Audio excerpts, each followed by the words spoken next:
لیکن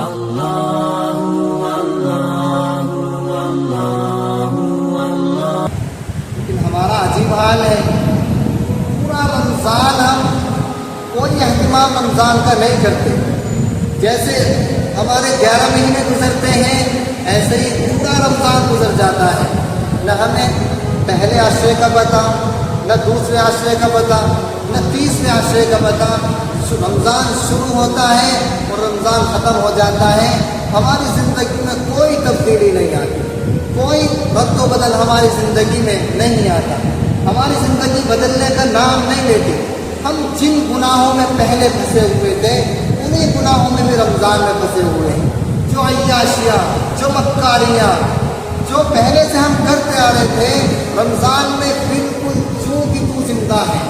جو رمضان میں وہاں سٹا کھیل رہے تھے وہ آج بھی کم وقت اسی جگہ بیٹھ کر سٹا کھیل رہے ہیں۔ جو شراب کے عادی تھے وہ منحوس اس رمضان میں بھی اسی طرح شراب پی رہے ہیں جیسے کہ رمضان نہیں بلکہ کوئی ایسا مہینہ ہے جس میں اللہ تبارک و تعالیٰ نے باقاعدہ جو ہے شراب پینے کی اجازت دی۔ ہمارے اندر کوئی تبدیلی نہیں۔ ہمیں مسجد کا منہ دیکھے ہوئے 8 دن گزر جائے، ہفتوں گزر جائے، کئی دن گزر جائے، کوئی پرواہ نہیں۔ لگتا ہے کہ ہم نے اللہ سے کہہ دیا ہے کہ تو کتنی ہی رحمت کی بارش کرتا رہے، کوئی ضرورت نہیں ہمیں تیری رحمت کی، ہمیں اپنی عیاشی سے مطلب ہے، تیری رحمت سے ہمیں کوئی سروکار نہیں۔ اللہ تبارک و تعالیٰ کہہ رہے ہیں کہ آ جاؤ، میں نے رحمتوں کے دروازے کھولے ہیں۔ ہم کہہ رہے ہیں نہیں چاہیے رحمت، کوئی جہنم چاہیے، دروازے کھولی جہنم کے، اور وہیں جا کر ہم سر مار رہے ہیں کہ نہیں چاہیے جنت، ہمیں وہی جہنم چاہیے۔ یہ ہمارا حال ہے۔ اور ہماری عورتوں کا کیا حال ہے کہ پورے دن وہ بازاروں کا طواف کرتی ہیں، بازاروں کے چکر لگاتی ہیں، اور 2 رکعت نماز پڑھتے ہوئے پیروں میں درد، گھٹنوں میں درد، پیروں کی نسیں کھینچی جا رہی ہیں۔ پورے دن بھاؤ تاؤ کرنے میں اور بکواس کرنے میں پورا دن گزار دے گی۔ ایک تسبیح پڑھنے کے لیے کہتے جائیں، زبان دکھ جاتی ہے، گلا خشک ہو جاتا ہے، زبان گونگی ہو جاتی ہے، ایک تسبیح نہیں پڑھی جاتی۔ بازاروں میں بھاؤ تاؤ پورے دن کرے گی، بازاروں کے چکر پورے دن لگائے گی، اور کوئی پیروں میں درد نہیں ہوتا چکر لگاتے ہوئے، کوئی پیروں کی نسیں نہیں کھنچتی، کوئی جو ہے گھٹنوں میں درد نہیں ہوتا بازاروں کے چکر لگاتے ہوئے، کسی طرح کا سر میں بھی درد نہیں ہوتا۔ نماز پڑھتے ہوئے، روزہ رکھتے ہوئے، تسبیح پڑھتے ہوئے ساری بیماریاں انہیں پر آ کر پڑ جاتی ہیں۔ لگتا ہے کہ پوری بیماریوں کا مجسمہ یہی ایک انسان ہے، ساری بیماری اللہ نے اسی کو دی۔ مجھے صرف عورتوں کا حال نہیں، ہمارا بھی یہ حال ہے سب کا۔ سب کے پاس جو عذر ہو سکتے ہیں روزہ چھوڑنے کے، ہر آدمی اختیار کرتا ہے۔ اور جو آدمی جو روزے چھوڑ رہے ہیں، اگر ان سے پوچھے بھائی روزہ کیوں چھوڑ دیا، اتنی بیماری بتانے کا نہیں تھا کہ دنیا میں اس سے زیادہ بیمار کوئی نہیں ہے۔ کوئی اپنی ضرورتوں کو اتنی زیادہ بتائے گا، لگتا ہے کہ جو ہے پوری دنیا میں کسی انسان سے زیادہ مجبور کوئی نہیں۔ یہ ہمارا حال ہے۔ ہماری عیاشیاں جو ہے چھوٹنے کا نام نہیں لے رہی ہیں۔ ہماری جو ہے ہر طرح کے گناہ ہم چھوڑنے کو چاہتے بھی نہیں کہ ہم انہیں چھوڑ دیں۔ ہم یہ چاہتے ہیں کہ بس انہی عیاشوں کے ساتھ ہماری مغفرت ہو جائے اور انہی عیاشوں کے ساتھ ہم جنت میں چلے جائیں، جیسے کہ ہمارے باپ داداؤں نے اس جنت کو خرید لیا ہو اور اللہ پر ہمارا کوئی زور چل رہا ہو کہ اگر جنت نہیں دی تو بس پتہ نہیں اللہ کا کیا کر لیں گے۔ اللہ سے لڑنے کے لیے تیار ہیں کہ عیاشی بھی کریں گے، شراب بھی پئیں گے، جوا بھی کھیلیں گے، سٹا بھی کھیلیں گے، چاہیے جنت، اور سب سے پہلے جنت چاہیے۔ یہ اللہ سے ہمارا جنگ ہے، وہ ہے کہ اللہ تبارک و تعالیٰ سے ہم اگر اللہ نے جنت نہیں دی تو اللہ سے بھی لڑنے کے لیے ہم تیار ہیں، گویا کہ ہم اپنی زبان حال سے ہر وقت یہ کہہ رہے ہیں۔ میرے بھائیو، یہ رمضان المبارک کا اس قدر اہمیت کا مہینہ ہے کہ پورے دن پوری رات انسان اگر عبادت میں گزار دے تو بھی اس رمضان کا حق ادا نہیں ہو سکتا، اتنی زیادہ اہمیتوں کا حامل ہے رمضان۔ رمضان مبارک کا مہینہ اللہ نے دیا ہی اس لیے ہے۔ میرے بندے 11 مہینے کھانے کمانے میں اپنے مست رہتے ہیں، انہیں کوئی پرواہ نہیں ہوتی، جو ان سے غفلت ہو جاتی ہے، جو ان سے بھول ہو جاتی ہیں۔ یہ مہینہ ہے ان سب کو پورا کرنے کا۔ جو ہماری جھولیاں خالی رہ گئی ہیں ان جھولیوں کو بھرنے کا یہ مہینہ ہے۔ لیکن ہم نے پیٹ بھرنے کا مہینہ بنا لیا ہے کہ جو 11 مہینے میں نہیں کمایا، جو دھوکہ 11 مہینوں میں نہیں دیا، جو عیاشیاں 11 مہینوں میں نہیں کی، جو 11 مہینوں میں کم نہیں تولا، وہ سب پورتی اس مہینے میں مسلمان کرتے ہیں۔ وہ کہ مسلمانوں نے اس مہینے کو خرید و فروخت کا مہینہ، شاپنگ کا مہینہ اور عیاشوں کا اور کمانے کا مہینہ سمجھا ہوا۔ نہ ہماری عورتوں میں کوئی تبدیلی ہے کہ رمضان میں آ گئی تو دوپہر تک کھانا بند کر دے، نہ ہمارے مردوں میں کوئی تبدیلی کہ رمضان آ گئے یہ واحیات، یہ لہو و لعب، یہ جوا، یہ سٹہ، یہ شراب خوری، یہ زنا خوری ہم سب بند کر دے۔ نہ مردوں میں کوئی تبدیلی، نہ ہماری عورتوں میں کوئی تبدیلی۔ رمضان کی 2 عشرے چلے گئے ہیں، 30واں عشرہ آنے والا ہے، اس قدر اہمیت کا حامل ہے۔ حدیث میں آتا ہے حضور اقدس صلی اللہ علیہ وسلم اس مہینے کے لیے، اس عشرے کے لیے، آخری عشرے کے لیے کمر کس لیتے تھے، مضبوط کر لیتے تھے، اور جتنی محنت اس آخر کے عشرے میں کرتے تھے عبادات میں، جتنی مشقتیں اٹھاتے تھے دوسرے عشرے میں اتنی نہیں اٹھاتے تھے۔ یعنی پورے رمضان اور پورے سال اتنی مشقتیں عبادت میں نہیں اٹھاتے تھے جتنی رمضان کے آخری عشرے میں اٹھاتے تھے۔ خود بھی بیدار ہوتے تھے، اعتکاف کرتے تھے آپ صلی اللہ علیہ وسلم اس آخری عشرے کا، اور اپنی گھر کی عورتوں کو بھی جگاتے تھے۔ لیکن ہم گھر کی عورتوں کے لیے کما رہے ہیں کہ تم شاپنگ کرو، عیاشی کرو، جو ہے بچوں پہ نئے کپڑے خریدنے کا مہینہ، عید آ رہی ہے، جاؤ اچھے کپڑے دلوا کے لاؤ بچوں کو۔ یہ عید منانے کے لیے مہینہ آیا ہے، روزے رکھنے کے لیے مہینہ نہیں آیا۔ حضور اقدس صلی اللہ علیہ وسلم اس مہینے میں اور اس عشرے میں اپنی عبادت کو اتنی بڑھاتے تھے، وہ پوری رات جاگ کر اللہ کے حضور عبادت کرتے تھے، رات میں سوتے نہیں تھے، پوری رات عبادت میں گزرتی تھی حضور صلی اللہ علیہ وسلم سے۔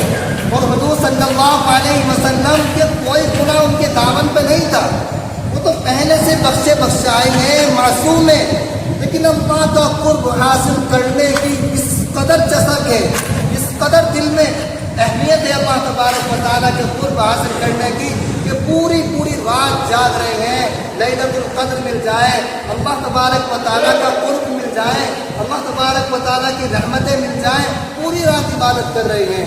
اور آپ صلی اللہ علیہ وسلم تو اللہ تبارک و تعالیٰ کی رحمتوں کے مستحق تھے، ہم تو اللہ تبارک و تعالیٰ کی رحمت کے محتاج ہیں۔ حضور تو عبادت کر کے اتنا قرب حاصل کر چکے تھے کہ وہ رحمتوں کے مستحق تھے، اور ہم محتاج ہیں۔ ہم محتاج ہو کر مانگنے کے لیے تیار نہیں ہیں۔ وہ معصوم ہو کر بھی پوری رات سجدوں میں، رکوع میں اور قیام میں گزار رہے ہیں۔ ہم گناہ گار ہو کر بھی پوری رات عیاشی میں گزر رہی ہے، یا سونے میں گزر رہی ہے، یا جو ہے لہو و لعب میں دن و رات ہم گزار رہے ہیں، ہمیں کوئی پرواہ نہیں۔ صحابہ کرام کا بھی یہی معمول تھا کہ پوری رات جاگ کر عبادت کرتے تھے رمضان مبارک میں، اور آخر عشرے میں پھر اعتکاف پڑھنا اور سونے کا رات کو کوئی سوال ہی پیدا نہیں ہوتا۔ میرے بھائیوں، اپنے اوپر رحم کیجیے، اپنی جانوں پر رحم کیجیے۔ یہ کھانے کمانے کا مہینہ نہیں ہے، یہ بزنس کرنے کا مہینہ نہیں ہے، یہ عید کے لیے نئے جوڑے خریدنے کا مہینہ نہیں ہے، یہ عبادت کا مہینہ ہے، یہ اللہ کا قرب حاصل کرنے کا مہینہ ہے۔ اس مہینے میں اگر مغفرت نہیں کرا سکے تو لعنت ہے زندگی پر۔ اس مہینے میں اللہ تبارک و تعالیٰ سے گناہوں کی معافی نہیں مانگ سکے تو لعنت ہے زندگی پر۔ اس مہینے میں بھی جس کی مغفرت نہ ہو سکی اس سے بڑا بدبخت نہیں ہو سکتا کوئی۔ جو انسان لیلۃ القدر میں نہیں جاگ سکا، نہیں عبادت کر سکا، اس سے زیادہ محروم نہیں ہو سکتا کوئی۔ یہ مہینہ قدر کرنی تھی اس مہینے کی۔ ہو سکتا ہے آگے آنے والا سال ہمیں نصیب ہو کہ نہیں ہو، کوئی گارنٹی نہیں ہے زندگی کے ایک پل کی اور ایک منٹ کی، کہ جو انسان اس مہینے میں اللہ کے سامنے رو کر گڑ گڑا کر اپنی مغفرت نہ کرا سکے، تو ایسا انسان سے زیادہ بدبخت، بد نصیب اور ایسے انسان سے زیادہ چھوٹا انسان کوئی نہیں ہو سکتا۔ اللہ کے سامنے رونے میں جو مزہ ہے وہ دنیا کی کسی بھی چیز میں مزہ نہیں ہے۔ جو رات میں تہجد میں، سجدوں میں رونے میں جو مزہ ہے وہ دنیا کی کسی عیاشی میں، دنیا کی کسی نعمت میں وہ مزہ نہیں ہے جو اللہ کے سامنے رونے میں مزہ ہے۔ لیکن ہم تو سمجھتے ہیں رونا عیب ہے، ہم نہیں رو سکتے اللہ کے سامنے، ہم روئیں گے تو ہماری ناک کٹ جائے گی۔ ہم یہ سوچتے ہیں, ہمارا یہ خیال ہے کہ رو تو انسان, بچے روتے ہیں ماں کے سامنے, یا کمزور روئے کسی بڑے کے سامنے جس سے ضرورت ہو. ہم کوئی کمزور تھوڑا ہی ہے جو اللہ کے سامنے روئیں گے. ہم کوئی جو ہے اللہ کے سے ڈرنے والے تھوڑے ہی ہیں کہ اللہ سے ڈر کے ہم اللہ کے سامنے روئیں گے.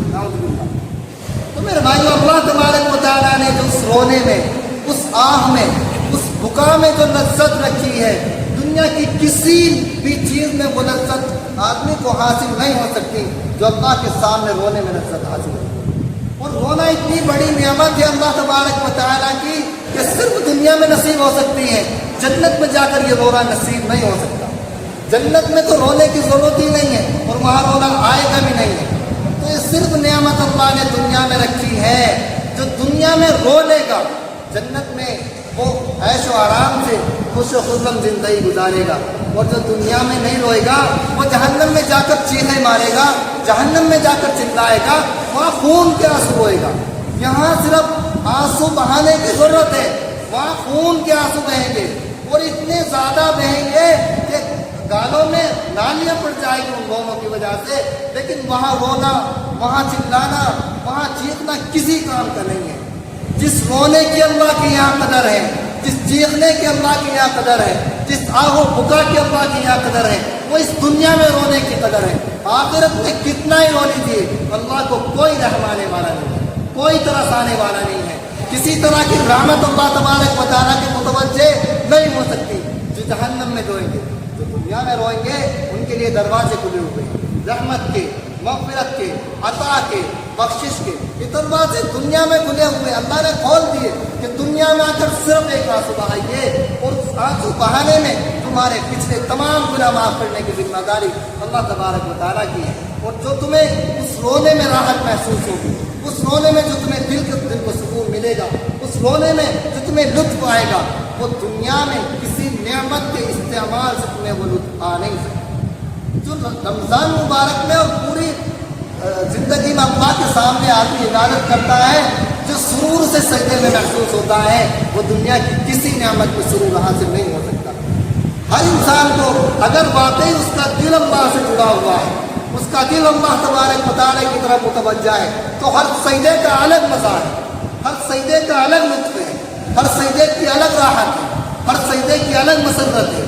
ہر سجدے میں انسان جو راحت, جو سکون, جو انسان کے دل کو نصیب ہوتا ہے, وہ وہی انسان سمجھ سکتا ہے, وہی انسان جان سکتا ہے جس کے دل میں اللہ کو پانے کی طرف, جس کے دل میں اللہ کو پانے کی لالچ ہو, جس کے دل میں اللہ کا خوف ہو, جو واقعی اللہ کا قرب چاہتا ہو, جو واقعی اللہ کی رضا چاہتا ہو, جو واقعی اللہ کو اپنانا چاہتا ہو, جو اللہ کی رحمتوں میں آنا چاہتا ہو.